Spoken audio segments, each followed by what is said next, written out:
Welcome to your deep dive. Today, we're going to be tackling a really interesting question, a question that's been keeping a lot of people up at night. What happens when the foundation of our financial system starts to crack? Especially when it's so closely connected to something as vital as food security. It's a question that really gets at the core of how globally interconnected we are. Take Somalia, for example.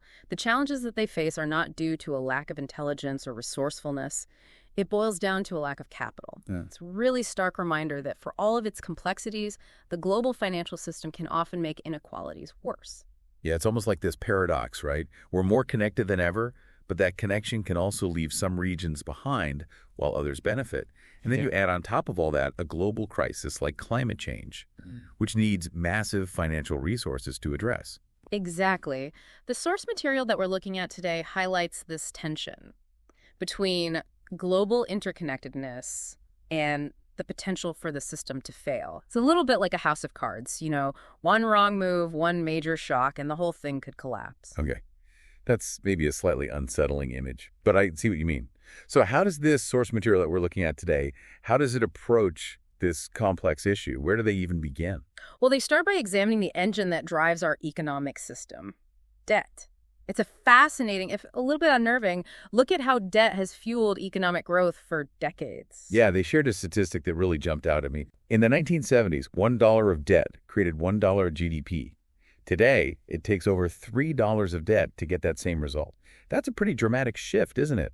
Does that mean that our system is becoming less efficient? Well, it's definitely a sign that something is changing. Think about it this way. More debt often leads to more consumption. We buy more houses, more cars, more stuff. And all of that has an impact on the environment.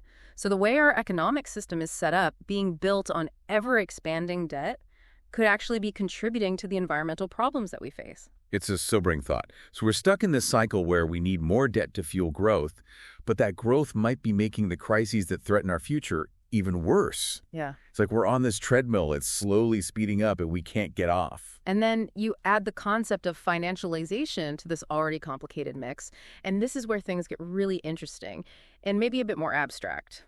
You're talking about how things in the real world, like houses, get turned into these complex financial instruments. Like derivatives, right? I have to admit, derivatives have always been kind of a mystery to me. Yeah, they can be pretty hard to wrap your head around. The source uses a really simple analogy.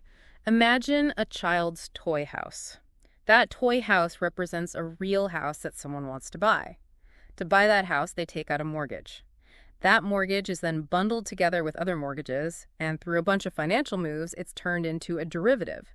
It basically becomes a bet on whether those mortgages will be paid back. So it's like taking something real, something with real value, and turning it into this abstract financial thing. That's traded on a global market. It's almost like creating a whole parallel financial universe. That's a really good way to put it. And here's the thing. The theoretical value of all these derivatives is estimated to be something like $600 trillion.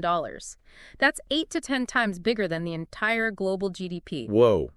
That's a mind-boggling number. So we've got this incredibly complex financial system built on a foundation of debt, where real-world assets are turned into these theoretical things that are worth way more than the actual global economy. It's a lot to process. It is. And as we dig deeper into this source material, we'll see how this complexity, combined with the looming threat of climate change, raises some serious questions about whether the whole system is stable. It's kind of like building a house on sand and then realizing the tide is coming in. Okay, now I'm starting to get a little nervous, but I'm definitely hooked. So where do we go from here?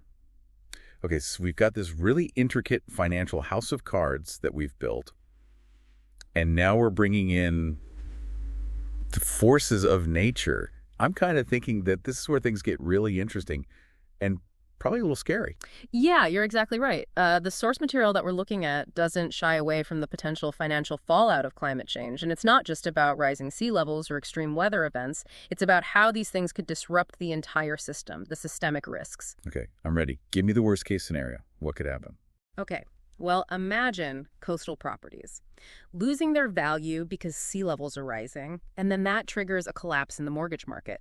Think about insurance companies going bankrupt because they have to pay out so many claims from natural disasters, which are happening more and more often. And then picture this: global supply chains getting disrupted by crazy weather, leading to shortages. and prices skyrocketing. And that affects the whole economy. Wow, it's like one financial shock leads to another, like a domino effect, until the whole system falls apart. It's kind of terrifying. Yeah, it's a pretty sobering thought. And the source material really emphasizes how this would affect real people. It's not just about losing money. It's about people losing their homes, their jobs, their sense of security. You know, they shared this story about a homeowner who lost everything in a mudslide after having to flee from wildfires. It really makes you realize that climate change is already affecting people's lives in these really terrible ways. And often those impacts are connected to financial vulnerabilities. Yeah, for sure. That story really brings it home. You know, even people who've carefully built a secure financial life can lose it all in a second because of something related to climate change. It makes you ask the question, how can we make a financial system that can withstand these threats? A resilient system. Yeah, I mean, it makes you think about your own choices, right? Like, am I investing in a way that makes sense financially, but also aligns with a sustainable future? Am I prepared for the shocks that could come with climate change? That's a really important question, and the source material encourages us to think about it. It digs into the human side of our financial system, looking at why people make the choices they do, both good and bad, and how that shapes where money flows. They talk about the spirit animal of investment. It's this constant chase for short-term gain. It's like we're hardwired to go after profits right now, even if it means sacrificing things in the long term, sacrificing sustainability. It's definitely a paradox. We can plan for the long term, but when it comes to money, we often go for the quick win. The source material argues that this short-term thinking is like baked into our financial system. So it's like we're addicted to this idea of endless growth, even though we know it's not possible, not on a planet with limited resources. But are there people who are pushing back against this? Is there any hope? Oh, absolutely. The source material gives examples of individuals and organizations who are choosing to invest in a sustainable future, putting their money into renewables, green tech, sustainable farming. They're trying to make money, but also do good for the environment. So it's not all bad news. There are people out there trying to change things, to shift away from short-term profits and focus on the long-term well-being of everyone. Exactly. And this leads us to the last part of the source material, where they look at possible solutions. They're calling for us to be more proactive about these financial challenges. It's a call to action for both individuals and for all of us collectively to take responsibility. And they specifically talk about the need for governments to step up, right? To create incentives for sustainable investments, to regulate financial markets so we avoid future crises, and to build infrastructure that can handle climate change. More resilient infrastructure. That's right. They make the point that we can't just rely on the free market to fix these problems. We need policies and regulations to push us towards a more sustainable path. So it's like we're standing at a crossroads. We could either keep going down the same road, clinging to the system that's vulnerable, or we can be bold and make a move towards a future that's sustainable and resilient. And that leads to the big question the source material asks. Can we stop a climate-induced financial crisis?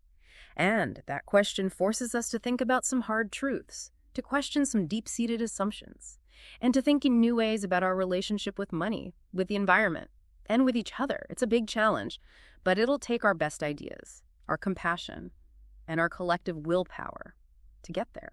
It's a big topic, and not an easy one, but we can't ignore it. And I think our listeners are with us. I think they want to know more about the solutions and what they can do to be part of the change. So are we ready to explore what a sustainable financial future might look like? All right, so we've talked about the problems, the risks, and how things could really go wrong. But what about the solutions? The source material, it hints at some ways forward, right? Yeah, absolutely. It's not all doom and gloom. They do offer some hope. They suggest that we actually have the tools and the knowledge to create a financial system that can handle these challenges, a system that's more sustainable and resilient. Okay, that's good to hear. We're starting to get a little overwhelmed with all the bad news. So where do we even start? What are some of the key things they say about solutions? Well, one of the main points they make is that we need to change how we think. We can't just keep doing things the same way and hope that technology or the market will magically fix everything. We have to be more proactive, more aware of how we invest, how we consume, how the whole financial system works. Right, it's like we need a wake-up call.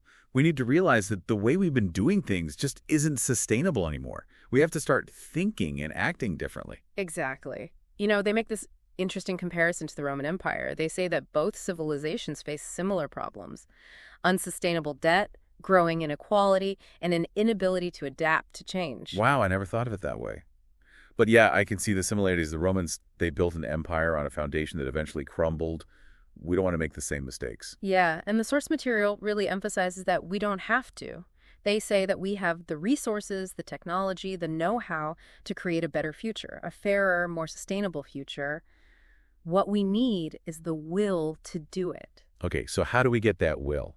I mean, it's one thing to know there's a problem, but it's a whole other thing to get people to actually do something about it. They suggest that we need to tap into this sense of shared purpose, this understanding that what we do individually affects everyone. They talk about a new kind of patriotism, not nationalism, but a feeling of responsibility for the planet, for future generations. Like, we need to rediscover that spirit of service, that willingness to put the greater good first. Like during World War II, people came together, they rationed, they worked hard to support the war effort. We need that same kind of commitment, that same collective action to tackle the climate crisis and the potential financial fallout. Exactly.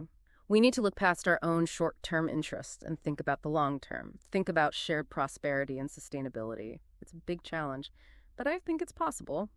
So just to sum things up for our listeners today, we've been exploring this source material that really digs into how climate change could affect our global financial system. It's complex, it's challenging, but it's not hopeless. We have what we need to build a better future, a stronger, more sustainable future. We just need the collective will to do it. And I want to leave our listeners with one final thought. Imagine if we took all the ingenuity and resources that we've used to create this incredibly complex financial system. And imagine if we used all that to build a world that is fairer and more sustainable. What kind of future could we create if we really committed to that? That's something I hope they keep thinking about long after they finish listening to this. That's a really powerful question. Thanks for joining us on this deep dive. It's been a really thought-provoking journey. We hope it's given you some new ideas and inspired you to think differently about how you can be part of creating a more sustainable future. Until next time, keep exploring, keep learning, and keep asking those tough questions.